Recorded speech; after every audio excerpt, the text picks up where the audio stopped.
Welcome to our channel Arjun Divya Gyan. आज हम आपको बताते हैं द्वारका नगरी के रहस्यों के बारे में। वही द्वारका नगरी जो कि श्री कृष्ण के समय की प्रमुख और समृद्ध नगरी हुआ करती थी, आजकल एक ऐतिहासिक और रहस्यमय स्थल के रूप में ये जानी जाती है। इसके बारे में बहुत सी कथाएं और रहस्यमयी बातें हैं, तो आइए जानते हैं इस द्वारका नगरी के बारे में। माना जाता है कि द्वारका नगरी समुद्र के अंदर डूब गई थी, लेकिन इसका कारण क्या है ये आज भी रहस्य है।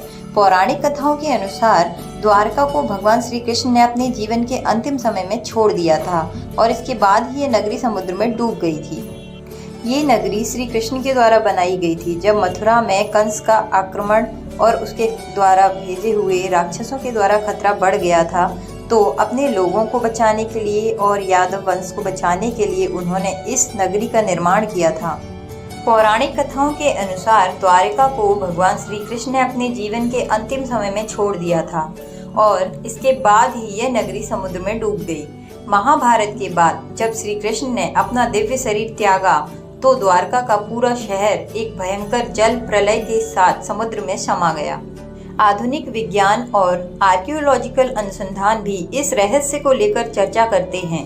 कुछ वैज्ञानिक मानते हैं कि द्वारका एक प्राचीन शहर था और इसके समुद्र में डूबने का कारण भूकंप या समुद्र के स्तर का अचानक बढ़ना हो सकता है।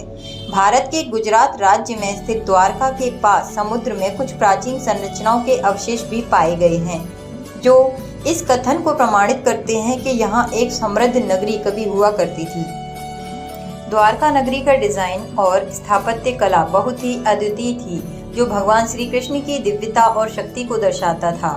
द्वारका नगरी न केवल भव्य नगर थी बल्कि भगवान श्री कृष्ण की उपस्थिति का प्रतीक भी थी। यहाँ भगवान श्री कृष्ण ने अपने मित्रों और अनुयायियों के साथ कई महत्वपूर्ण घटनाओं का हिस्सा बने। द्वारका को भगवान कृष्ण की कार्य क्षेत्र और उनके जीवन के महत्वपूर्ण क्षणों के रूप में भी जाना जाता है।